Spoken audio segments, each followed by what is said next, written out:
The Luminary by Cinder Gallagher. My mother sold me to an evil man when I was 6. She had dark hair like me, that much I can remember, but her face is muddy in my memory, like a painter that didn't know when to stop. I don't know her name or what happened to her. I belonged to the evil man for 5 years before Dario saved me and gave me a new life. I can only remember bits and pieces of my time with the evil man, and even those I try to block out. I consider myself lucky that Dario took me under his wing, though I'm still not sure why he did. He was one out of the 3 major crime lords in the slums of Caldaro. He still made me work for everything I have, which was more than anyone else ever afforded me. I never had a proper name, so he gave me one, Talon. He said it meant he who chooses his own destiny, but I think he just made it up and thought it sounded cool, who knows. 9 years now I've had the name, so it is definitely mine. 9 years Dario and his family have taught me the essentials of life, from reading and writing to kicking the shit out of customers who didn't pay up. 9 years working for the Fox Tavern. A hulking man slid me a gold piece across the bar. Send a maid up to my room in an hour. Make sure her tits are bigger'n my head, right? I'll see to it, I replied, pocketing the coin. I had been pouring gallons of ale down the man's throat all night, it seemed. Good lad. His stool skidded against the hardwood as he pushed himself up to leave. He left a plate of chicken bones behind. The tavern was packed, the fire was stoked, and the drinks were pouring. There was a festival midway, which meant it was a good night to make money. The barmaids mingled and laughed with the patrons. They had their skirts hiked up and their corsets strung tight. Julia, you got a customer in an hour, room 8. I think he wants Sammy, I called back as I entered the kitchen. Julia sat in the office to the right, with Dario going through some documents. She gave me a thumbs up. Julia was the head mistress of all the barmaids. She was also Dario's wife. I'm going to take some dinner up to Viola. Theo has the bar for now, I said. The cook nodded as I grabbed a plate from the shelf. I made my way up the back staircase to our private quarters. Viola was most definitely not a barmaid. She was Julia's niece, and like a sister to me, although cousin might have been more accurate. Regardless, we grew up together. I knocked once before entering. Viola was sitting up in bed while her dad held a small vial to her lips. He was giving her her medicine. She grimaced before swallowing. Her eyes swept over the food before meeting mine. Good evening, Dr. Fabry. I brought food, I said, and smiled politely. The man acknowledged me for a moment through small spectacles before giving a subtle nod. He kissed Viola on the forehead before leaving the room. He side-eyed me as he left. The door clicked shut behind him. That guy gave me the creeps. Even though he was Julia's brother, he acted nothing like her. Julia was a no-bullshit, tough-love type of person, while Dr. Fabry reminded me more of a weasel. Thank the stars, Viola said through a sigh. She jumped out of bed and grabbed the plate from me. I'm starving. How's it going down there? Careful, your dad's only just left, I laughed, putting my whole weight onto the door, making sure it stayed shut. I was half joking and half not. Dr. Fabry might have had a heart attack if he saw her moving about so freely. Viola scoffed before sitting back on the bed and tearing through a chicken leg. What's he gonna do, confine me to my room even more? Maybe he'll find something to do with me instead, Viola laughed. Don't be so scared of him. You know Dario wouldn't let him do anything to you. I wasn't necessarily scared of the doctor, who wasn't a real doctor. I was just wary for Viola's sake. But she didn't need to know that. Her dad had connections to strong powders and tinctures that our customers liked to use when the ale wasn't enough. He brought a lot of business to the tavern, though someone wanted. Yeah, you're right. It's a madhouse downstairs, but in a good way. So far, no fights, but I wouldn't hold my breath, I said through a grin. Viola wiped her face with a cloth before setting her empty plate down on the side table. It was darker in her room, only lit with a couple of candles. Her red hair looked almost brown in the dim light. She smiled up at me. Thanks for dinner, Talon. You don't have to worry about me when you're so busy. I put my hands behind my head and stretched. Worried? No, I just needed a break from the noise. Viola made to roll her eyes, but just then a firework blasted into the sky. We both watched through her window as the light show began. The festival was obscured by buildings and structures, but the sky was clear. The fireworks crackled and fizzed one after another. They were different sizes and colors. Viola let out a breath she'd been holding. I wish I could see the festival. It was my turn to hold my breath. I sat on the bed. I watched her as she stared at the night sky. The stars gleamed in accord. More fireworks. Well, I whispered, let's sneak out later. She shot me a warning glare. No, not tonight. Dad is watching me hard. I can feel it. He probably is, I agreed, but he has to sleep sometime. And so do you, Viola huffed. You have drills in the morning. I held back a sigh. I hated that she had to miss out on everything. I tried not to pity her, but her mother died when she was just a kid from some mystery illness, and that illness took a hold of Viola as well. She had a weak constitution. Without her medicine, she would convulse and lose control of her body. Still, I didn't think she needed to be locked away like she had some plague. It was an understatement to say her dad was overprotective. Up to you. If you change your mind, you know where to find me. I ruffled her hair before leaving the room. She stared daggers into me as I closed the door. Viola stuck to her word and didn't find me that night. I tried not to feel let down. And honestly, it was kind of easy with the sun beating down on my back and Dario whacking me in the ankles with his wooden sword. I would be suffering much more if I were also sleep-deprived. Tighten up your stance, you're wide open, Dario barked at me. I obeyed as I gripped my sword tighter. Now come at me, boy. We were in a small clearing in the woods. Dario towered over me as if he were one of the mighty trees that surrounded us. I squared my shoulders. With a deep breath, I lunged forward, aiming for his left side. But his reflexes were lightning fast. He parried my attack effortlessly, sending a shockwave of vibration up my arm as our swords clashed. His eyes gleamed with a mix of challenge and encouragement. Good effort, but you're showing your moves, he advised, his voice steady. You've got to keep me guessing. Like this. Dario demonstrated by launching a rapid series of strikes, each one unpredictable and precise. I scrambled to defend myself, his weapon a blur as it closed in on me from various angles. Sweat dripped down my brow as I struggled to keep up with his relentless assault. But I refused to back down. I knew this was the only way to improve. With newfound determination, I adjusted my tactics. Instead of going for brute force, I focused on agility and strategy. I feinted left, then swiftly changed direction, going for a low sweep at his legs. I felt a satisfying thud as my dull sword connected with his knee. Dario staggered back. He chuckled, clapping me on the shoulder. Well done, my boy. Looks like you've got some tricks up your sleeve after all. We continued our match, but now the dynamics had shifted. I was more focused, more precise, and my strikes became increasingly unpredictable. However, after a few more exchanges, he disarmed me, sending my sword flying. He dug his weapon into my chest, sending me to my knees. I raised my hands in surrender, a grin spreading across my face. You've got me, I conceded. He offered a hand to help me up. I accepted and pulled myself to my feet.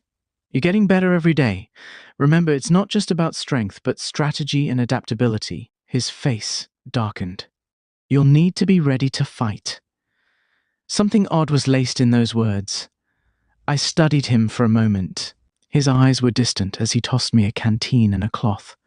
I wiped the sweat from my face and drank my fill of water. His silence made my skin crawl. There wasn't anything in the world that scared Dario, at least not that I knew of. It wasn't common knowledge, but Dario was once a knight for King Genovis. In fact, I think only me, Julia, Dr. Fabry, and Viola knew. He ended up deserting his post. He escaped the strongest knighthood in the land. Irreconcilable differences. If he were ever found out, he would be executed on the spot. He had a different name then, but that much he'd never tell us.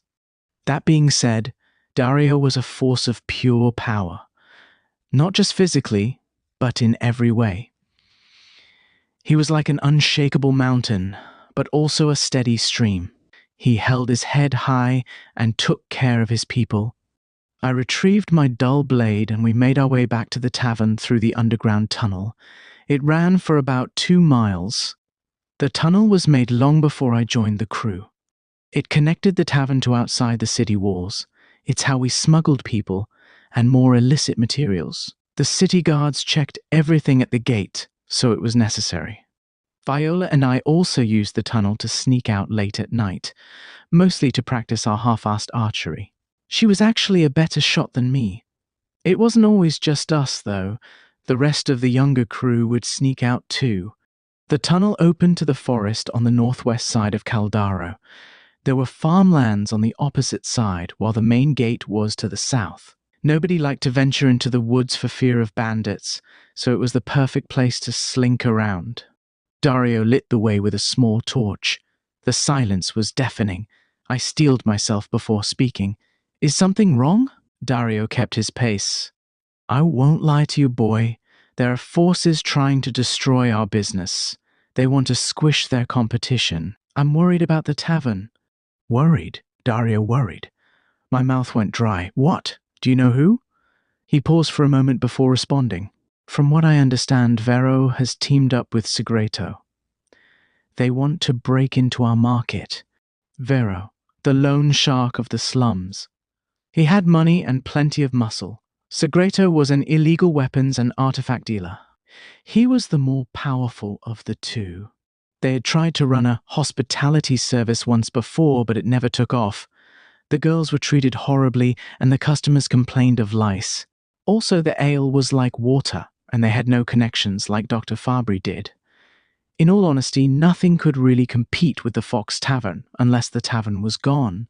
We walked the rest of the way without speaking. I wondered how long Dario knew, how long he'd been fighting in silence. My stomach turned at the thought of my life being torn apart again. It was always in the back of my mind, like I've just been waiting for the other shoe to drop, despite living a generally safe life compared to what it used to be. Dario pushed open the hidden door, and we stepped into the basement. We made our way to the main floor. The scene that unfolded before us was nothing short of a nightmare. Tables lay upturned, chairs shattered, and debris littered the floor. The air was thick with the acrid smell of spilled ale and the remnants of glass. Dario clenched his jaw, his fists tightening around the hilt of his sword. His eyes swept across the wreckage, assessing the extent of the damage. But despite the chaos, there was one thing that provided a glimmer of hope. Nobody seemed hurt. The patrons and staff had managed to escape unscathed. I followed Dario through the devastated tavern, my heart thudding against my ribs. Broken glass crunched under our boots as we moved toward the bar. Julia stood there. Her expression was pure fury. "They came out of nowhere," she said, her voice trembling with suppressed rage. "Vero and his thugs stormed in, started wrecking everything, but we managed to get everyone out before things got too ugly." Dario nodded, his gaze fixed on the mess around us. "They wanted to send a message, and they've certainly done that." I tried to steady my breathing. This was our home, a haven for many who had nowhere else to turn. It was more than just a business, it was a family, and seeing it torn apart like this was a painful blow. Dario turned to me, his eyes filled with determination. "I'll gather the others. We need to regroup. Vero and Segreto won't get away with this. Talin, I can't leave the tavern tonight, so I need you to go out and fetch my old comrade. He's coming from the King's Knights. I sent for him about 2 weeks ago. Do you think you can get him here?" I nodded, my fists clenched. It was time to stand up and fight back. The Fox Tavern may have been battered, but its spirit was far from broken. Together, we would make sure they regretted the day they crossed us. That night, Dario told me where I would find him. Sir Gallo Mazzanti. He was a high knight, which meant he was probably a luminary. I guess it pays to have friends in high places. Luminaries were a rare breed of people who possessed powerful abilities. Some called it magic, others called it dark arts. Whatever side of the coin you were on, there was no denying their power. Luminary abilities manifested in late teens and young adults, ranging from elemental manipulation, super strength, to really anything. It was always different. I saw him in the clearing in the woods. His back was turned as he secured his mare to a tree. His armor glinted in the moonlight. A great sword was sheathed at his hip. His hair was long, black and graying. I didn't want to startle him, so I tried to sneak. Turns out, that was a bad idea. I was about 6 feet away when he drew his weapon, pinning the tip to my throat. He moved so fast I could hardly register it. I threw my hands in the air and took a step back. "Sir Mazzanti?" I croaked. How embarrassing. Recognition briefly flashed over his eyes. Then he frowned. "Who are you?" "Talin. I'm here in Dario's stead. He can't leave the tavern tonight, so he sent me to fetch you." The tavern was attacked. I gulped. To my relief, the man sheathed his weapon. "I see. I hope I'm not too late." I rubbed my throat where I could still feel the cold blade. "No, sir. I think you've come at the perfect time. We're in your debt." "Let's not waste any more time then. Lead the way, lad." We found the hidden entrance to the tunnel and began the trek. I held a small torch as we walked side by side. I couldn't help but steal glances at him. He was a real high knight. I've only been close to the city guard and we definitely weren't on friendly terms. "I can't believe old Longo has been in Caldaro this whole time. I haven't seen him in almost 20 years. Are you his boy?" I scrunched my brows until I realized Longo must have been Dario's real name. It felt awkward knowing it. No, well, not by blood at least. "He took me in when I was 11. "I see. He's a good-hearted man," the knight replied. After a moment of silence, I finally asked the burning question. "Is it true that most high knights are luminaries?" Through the dancing shadows, I saw him smirk. "Why? You want to see a trick?" My heart jumped. "I meant no offense, sir." He cut me off with a wave of his hand. A small ball of light appeared at his fingertips. He held it. I winced as the tunnel lit up all around us. Once my eyes adjusted, I stared, a bit slack-jawed. The man gave a strong belly laugh. "Not all of us are luminaries, but you do need exceptional skill to become a high knight. Back in the day, Longo and I held the same rank. I've gone up since." My feet were suddenly lighter. With Sir Mazzanti on our side, we could take down any slumlord. I took a deep breath of relief. My life would not be upended after all. I was safe. Viola was safe. Once we arrived, I gave the knight a brief tour of the tavern, but didn't see Dario anywhere.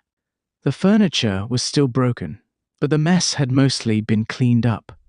Sir Mazzanti asked if there was somewhere he could relieve himself, so I showed him the way.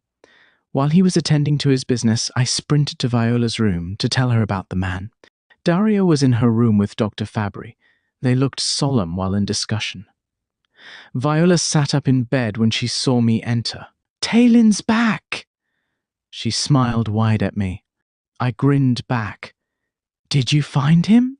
Dario asked as he took a step towards me. He had that worried look again. "Yeah, he's downstairs. There's nothing to worry about anymore. Nobody will stand a chance against us with him on our side." I couldn't contain my grin. "You should have told me he was a luminary." Dario's brows knitted. "What do you mean, boy? Mazzanti is no luminary." "He is," I corrected.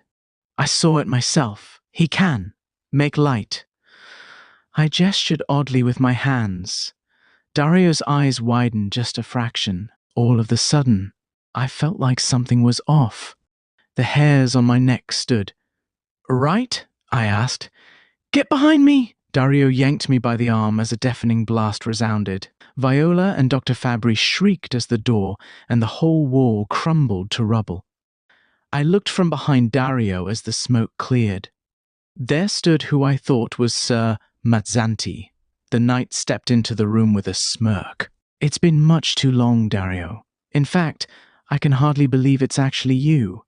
Shame we had to meet again this way." The man crossed his arms over his broad chest. "Where's Mazzanti? What have you done, Ovid?" Dario barked through gritted teeth. "You'll be pleased to hear that Mazzanti did not double-cross you. He was still as loyal as a dog. Unfortunately, I had to put him down." The knight cocked his head. "And it's all because of you. I thought my heart was going to explode in my chest. I wanted to puke it out." I watched as Dr. Fabry hugged Viola, shielding her from the quarrel. They were both shaking. I realized I was shaking too.